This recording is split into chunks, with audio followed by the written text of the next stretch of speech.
अस्सलाम वालेकुम viewers, welcome to my YouTube channel. उम्मीद करता हूँ कि आप सब दोस्त खैर आफियत से होंगे।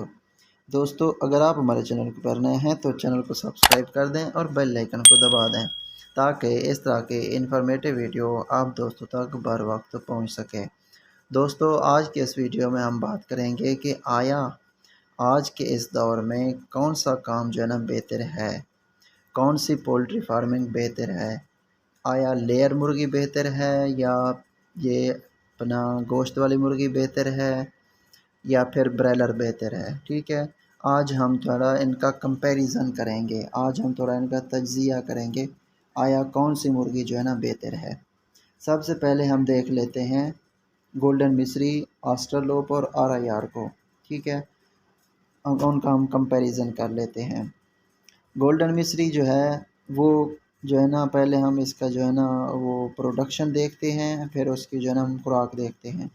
गोल्डन मिस्री जो है वो मैंने खुद पाली हैं, मुझे पता है कि वो कितनी प्रोडक्शन देती हैं। गोल्डन मिस्री जो है वो 80% प्रोडक्शन देती है। ठीक है, अगर आपके पास 100 मुर्गे हैं तो डेली का वो 80 अंडा दे सकती हैं। अगर आपकी मैनेजमेंट अच्छी हो और उनकी जो है ना आप उनको सर्दी से बचाएं, उनकी खुराक उनको पूरी डालें, उनको धूप वगैरह लगे, तो वो जो है ना आपको 80% प्रोडक्शन दे सकती है। बाकी आस्ट्रलोप जो हो गई, आस्ट्रलोप भी मैंने रख के देखी हैं तो उनकी प्रोडक्शन उस तरह से नहीं होती जितनी गोल्डन मिस्री अंडा देती है। दूसरा, अगर खुराक का देखा जाए तो खुराक जो है वो गोल्डन मिस्री कम खुराक खाती है, आस्ट्रलोप ज़्यादा खुराक खाती है। गोल्डन मिस्री लेती है डेली की 90 ग्राम 100 ग्राम और वो दे लेती है डेली की 110 ग्राम आस्ट्रलोप। ठीक है, अंडे का साइज़ भी इसका बड़ा होता है, गोल्डन मिस्री का बड़ा होता है। मैंने रख के देखी हैं, दोनों ब्रीड देखी हैं, तो गोल्डन मिस्री का साइज़ बड़ा होता है, अंडे का साइज़ उससे बड़ा होता है। ठीक है, और खुराक कम खाती है, प्रोडक्शन भी अच्छी देती है। बाकी आस्ट्रलोप हो गई, ये जो है ना इसकी इम्यूनिटी भी इतनी स्ट्रॉन्ग नहीं होती। जब एक ही ब्रीड बार बार एक दूसरे से क्रॉस हो रही होती है तो उसकी इम्यूनिटी जो है ना वो कम हो जाती है, उसकी जो है ना वो उस तरह से क़ुव्वत बर्दाश्त नहीं रहती जैसे गोल्डन मिस्री की है। गोल्डन मिस्री जो है ये मुख्तलिफ़ ब्रीड का जो है ना क्रॉस है, इस वजह से इसकी इम्यूनिटी दूसरी की निस्बत स्ट्रॉन्ग है, क्योंकि मुख्तलिफ़ ब्लड लाइन जब आपस में क्रॉस होती हैं तो उसकी इम्यूनिटी बेहतर हो जाती है। एक ही ब्लड लाइन जब बार बार एक दूसरे से क्रॉस होती है तो उसकी इम्यूनिटी कमज़ोर हो जाती है। जैसे आप जो है ना ये फैमिली जो है ना मैरिज देख लें, जब एक ही फैमिली के अंदर बार बार रिश्ते हो रहे हों तो उनकी जो है ना आगे बच्चों के अंदर थोड़े मसाइल आते हैं। ठीक है, उनकी काफ़ी उनके डिसेबल बच्चे पैदा होते हैं या इस तरह के इशू आते हैं। इसी तरह से मुर्गियों के अंदर भी ऐसे ही होता है, जब एक ही नस्ल बार बार एक दूसरे से क्रॉस हो रही हो तो उसकी इम्यूनिटी जो है ना वो वीक हो जाती है, कमज़ोर हो जाती है, उसकी प्रोडक्शन भी उस तरह से नहीं होती जैसे असल जो है ना उसकी होती है। दूसरी, ये बहर की ब्रीड है, हमारे इन्वायरमेंट के साथ एडजस्ट नहीं होती, वही एडजस्ट होती है जो हमारी लोकल ब्रीड है और काफ़ी वक्त हो गया है उसको हमारे मुल्क के अंदर, तो वो हमारे गोल्डन मिस्री अब हमारे माहौल के साथ एडजस्ट हो गई है। ठीक है, ये हो गया अंडों का काम।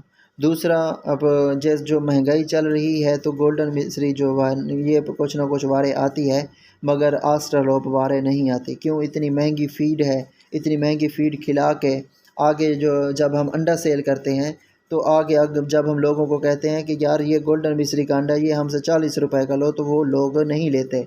उनको खाना है, उन्होंने खाना है, चाहे वो वाइट अंडा लें या गोल्डन मिस्री का अंडा लें। उनको इस चीज़ से सरोकार नहीं है कि ये किस मुर्गी का अंडा है, उन्होंने खाना है। ठीक है, आमलेट बनाएं या उबाल के खाएं, उन्होंने खाना है। उस चीज़ से सरोकार नहीं है कि ये किस मुर्गी का अंडा है। जब आप उसको ज़्यादा फीड डालेंगे, आपकी जो है ना पर हेड जो है ना ज़्यादा कास्ट आएगी, तो आगे जो है ना आपको क्या बचेगा, आपको क्या प्रॉफिट होगा। तो मैं, अगर आप अंडे का काम करना चाहते हैं तो मैं आपको रिकमेंड करूँगा कि आप गोल्डन मिस्री का काम करें। ठीक है, उसी को डालें। और अगर आप गोश्त का काम करना चाहते हैं तो गोश्त के लिहाज से जो है ना ऑस्ट्रेलोप को देखें तो उसका ख़र्चा ज़्यादा है, वो ज़्यादा खुराक खाती है। और अगर गोल्डन मिस्री को देखें तो ये खुराक भी सही खाती है, मगर इसकी जो मीट प्रोडक्शन है, गोश्त की जो प्रोडक्शन है वो कम होती है। मैं आपको जो है ना सजेस्ट करूँगा कि अगर आपने गोश्त का काम करना है तो ये प्योर देसी का काम करें। इसकी प्रोडक्शन, इसकी इम्यूनिटी और इसका रेट उससे जो है ना आपको ज़्यादा मिलेगा। अगर आपकी गोल्डन मिश्री का होगा 1000 रुपये तो ये आपको 1200 रुपये का सेल होगा। अगर वो होगा 800 रुपये का, ये तो 1000 रुपये सेल होगा। आज का मौजूदा जो है ना जो होल रेट है, होल सेल रेट जो है वो प्योर देसी का वो 1000 रुपये चल रहा है। मतलब आपके फार्म से उठाएंगे लोग, 1000 रुपये लेंगे और आगे जो है ना सप्लाई करेंगे। आगे फिर वो 1050 का करें या 1100 रुपये का करें, तो ये रेट से चल रहा है। ठीक है, तो आप जो है ना अगर गोश्त का काम करना चाहते हैं तो प्योर देसी मैं आपको रिकमेंड करूँगा, क्योंकि 2-3 साल का तजर्बा है, तो इतनी एक्सपीरियंस हो गया है कि इनमें से कौन सी बेहतर है। इसकी इम्यूनिटी स्ट्रॉन्ग होती है, इसके अंदर मोटेलिटी नहीं होती। ठीक है, ज़ीरो के बराबर होती है, नहीं होती इतनी मोटेलिटी। मैंने रखी है तो मुझे पता है कि इसमें इतनी मोटेलिटी नहीं होती। पिछले साल मैंने रखी थी अपना आस्ट्रालोप, उसको तो पूरे साल ने बीमारी नहीं छोड़ा।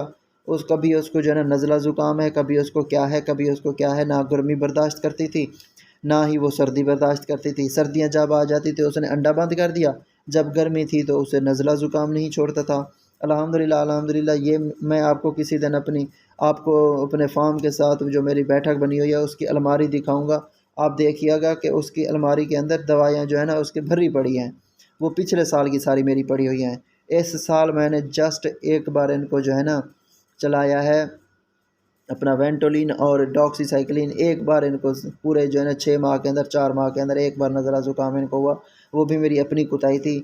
बारिश आई तो सारी बारिश जो है ना अंदर चली गई, मैंने पर्दा नहीं लगाया, वगरना इनको कोई मसला नहीं हुआ। उनको तो गर्मी की वजह से भी नज़ला हो जाता था। तो मुझे ये बेहतरीन लगी प्योर देसी जो है ना, इसकी अंदर इतनी बीमारी नहीं है, इसकी इम्यूनिटी स्ट्रॉन्ग है। तो अगर आप जो है ना गोश्त का काम करना चाहते हैं तो मैं आपको ये रिकमेंड करूँगा। और इस वीडियो से अगर किसी भाई की दिल आज़ारी हुई हो तो उसके लिए मैं माज़रत चाहता हूँ, क्योंकि मेरा मकसद लोगों को, दोस्तों को अवेयर करना था, अवेयरनेस देनी थी, आगाही देनी थी। किसी की जो है ना दिल आज़ारी का करने का मकसद नहीं था।